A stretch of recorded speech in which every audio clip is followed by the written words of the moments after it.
We have already seen 4-5 videos on LTC related rules. So far we have discussed on main block A's basic features, year encashment, travel entitlements, and facilities to new recruits, etc. You can see all those things in the video address given in the page. Now we will go to other parts of the LTC rules. One is family details, another is package tour also. Let us see all those things. Travel and tour packages is not allowed. The reason is LTC is only as a concession for the travel component it is given. All other expenditures are to be incurred by the government servant. Of course, government has introduced leave encashment concept also. So 10 days year salary can be taken for along with LTC when you visit on LTC. Now, however, tour package by private agencies are making all sort of advertisement which are all fake. We should not get cheated by booking LTC package offered by the private agencies. Government agencies, that is Indian Tourism Development Corporation, any state government, State Tourism Development Corporation, or IRCTC, that is Indian Railway Catering and Tourism Corporation. In these agencies, if you go on LTC package, they provide many package. It is reimbursed only on the component of travel part. It is like they will also give ticket for travel component this much and stay arrangement this much and food and other thing, whatever expenditure they will give breakup also. Based on that breakup, it is reimbursed. So only the fare component shall be reimbursable provided ITDC, STDC, IRCTC separately indicate the fare component and certify that the journey was actually performed by the government servant and his family members for which he or she is claiming the leave travel concession. So this I have already discussed one, I think. Anyway, but I wanted to make the things clear. Now,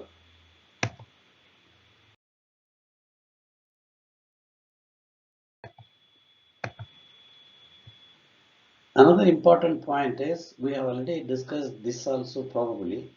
Uh, Wherever the part of our tour place is not connected by regular transport. Regular transport means public transport, government authorized or government transport. If it is not there, up to 100 kilometers one can travel by three-wheeler or taxi as may be entitled by the, if the employee is entitled for taxi fare on tour and transfer, they can travel by taxi up to 100 kilometers. They have to give a self-certificate that they have actually traveled on taxi or own car, or whatever it is. And same way, return also. Both way, 100 kilometers, one way. And that will be reimbursed. Of course, beyond that, government servant has to bear the cost. Assuming that he travels, suppose let us say, a person takes flight from Delhi to Guwahati. From there he takes taxi for other places to visit. So up to 100 kilometer government reimburses. Beyond 100 kilometer one has to bear on his own. This is one part. So 100 kilometers one way, so you get 200 kilometers reimbursement for such uh, taxi or auto rickshaw travel also. Now there is another exception for the government. If the government servant is physically handicapped or the one of the dependent family member is disabled, so then with the approval of head of the department, the entire journey can be taken up by own car or taxi as may be applicable, and that will be reimbursed. But here the approval of head of the department has to be taken in advance. This is another important relaxation.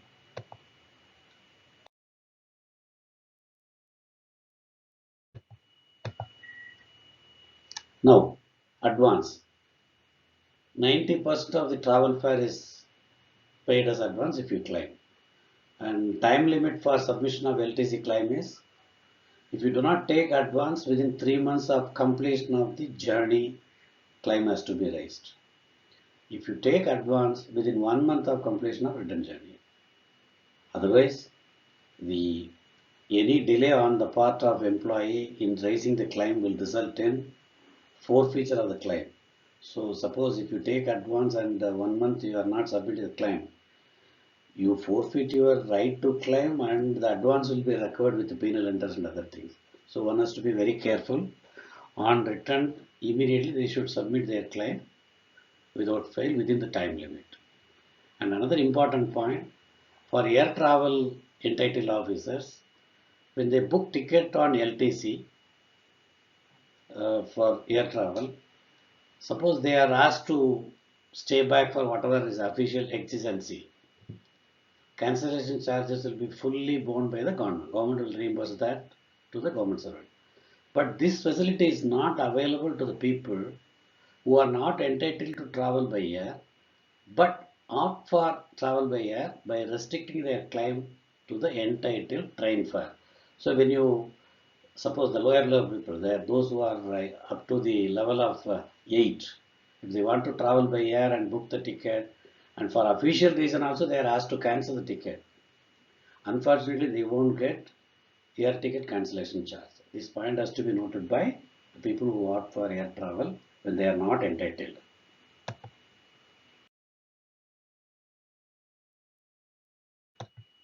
Now we will discuss about the family details. Family. Who are all family who are eligible for LTC? 1. Spouse.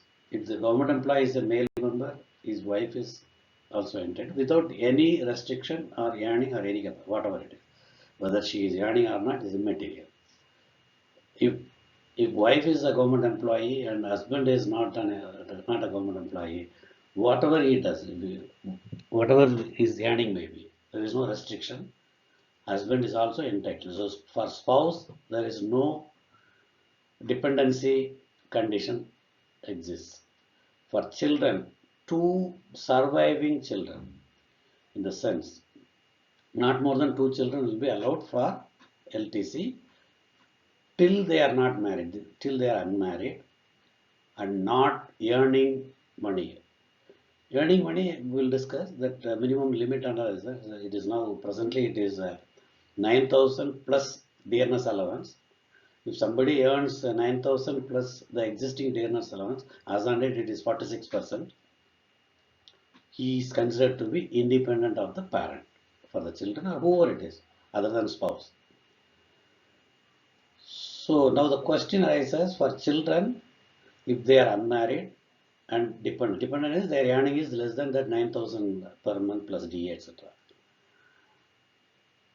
So assuming that he is dependent but he is married, he is not entitled.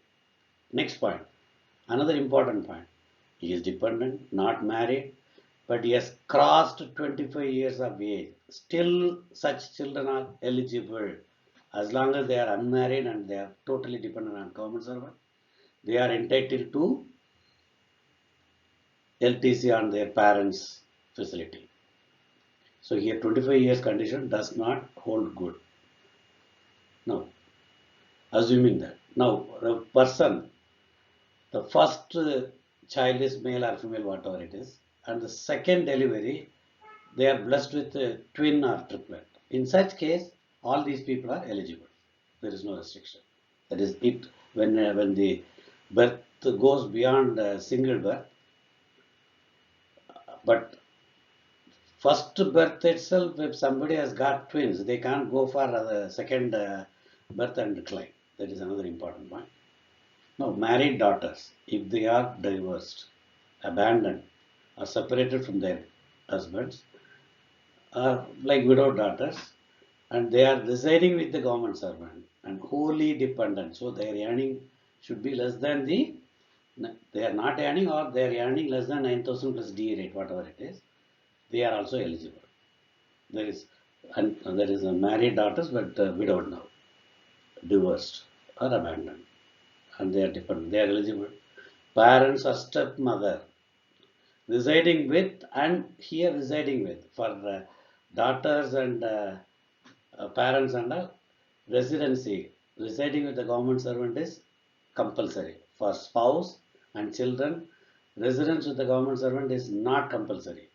The reason is spouse can be in a place, the husband may work in another place, there is no issue. Children may be left in some place where they studies, there is no issue. But for parents and unmarried daughters, they have to stay with the government servant. They are eligible for LTC. The same way, unmarried minor brothers. Here, the condition of major minor comes. So, up to 18 years only. Minor brothers, as well as unmarried, divorced, abandoned, separated from their husbands or widowed sisters, residing with and wholly dependent on. Here, for the abandoned sisters, abandoned by their husbands, for them, no age is prescribed.